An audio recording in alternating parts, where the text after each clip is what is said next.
Many thousands of business websites are launched every year. Only a few of them end up making any money. The publicity brain behind the launch of Friends Reunited is launching another website called Tired and Tested, reasoning that he must know his onions on this business. We sent Simon to talk to him. I don't know many of them in it, so on the site you can go on and set up your own. The two figures labouring over the Thames are me and Chris Ward, who's started an internet website for sport and fitness freaks.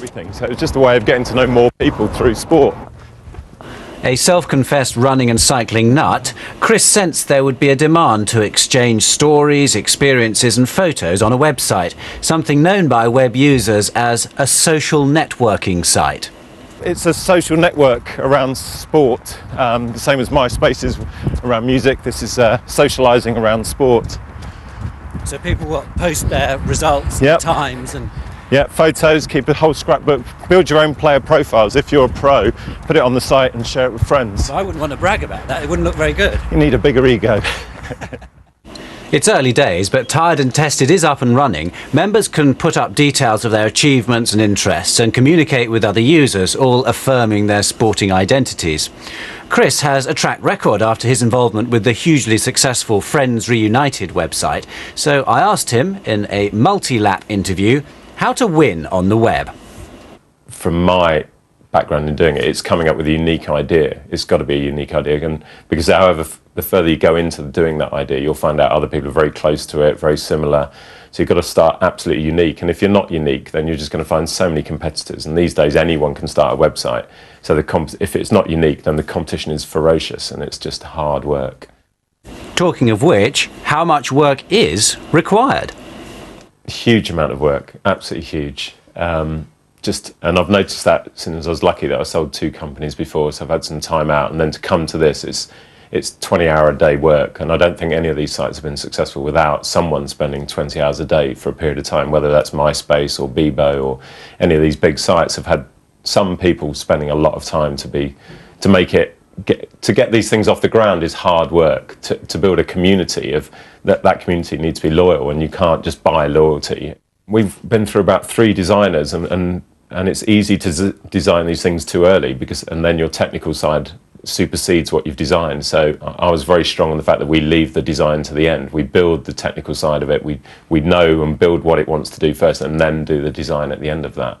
So it was actually worked out the best route to do that, and the design was the last thing that we added to this. All of which costs money, so how much?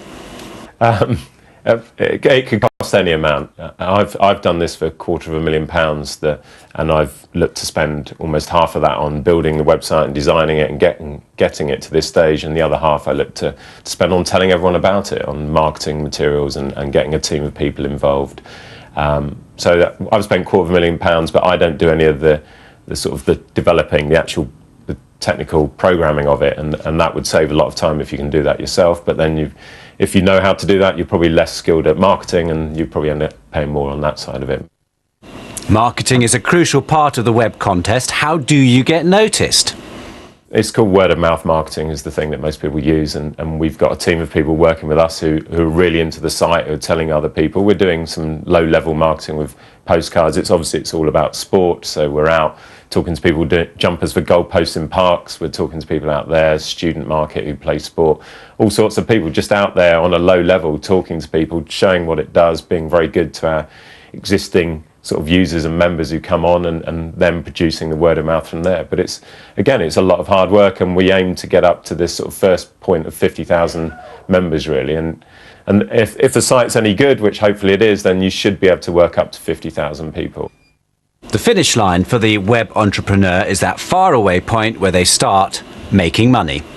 We're talking to brands about sponsoring certain sports on the site. We cover 50-odd sports on there, and we want the brands who sponsor the professional game to sponsor the grassroots version on the site. But we're talking about dating, people betting against each other. I bet you can't run the marathon in less than 3:30, Simon. And True. Yeah.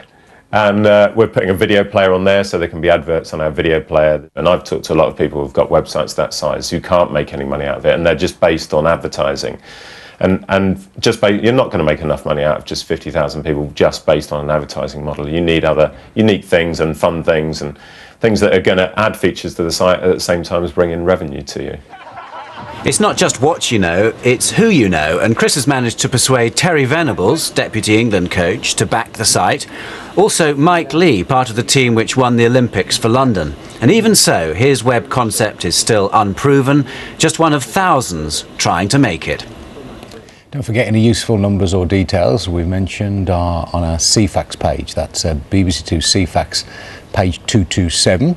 Or you can have a look at our website, bbc.co.uk/workinglunch, where you can also email into the programme or subscribe to our weekly email update.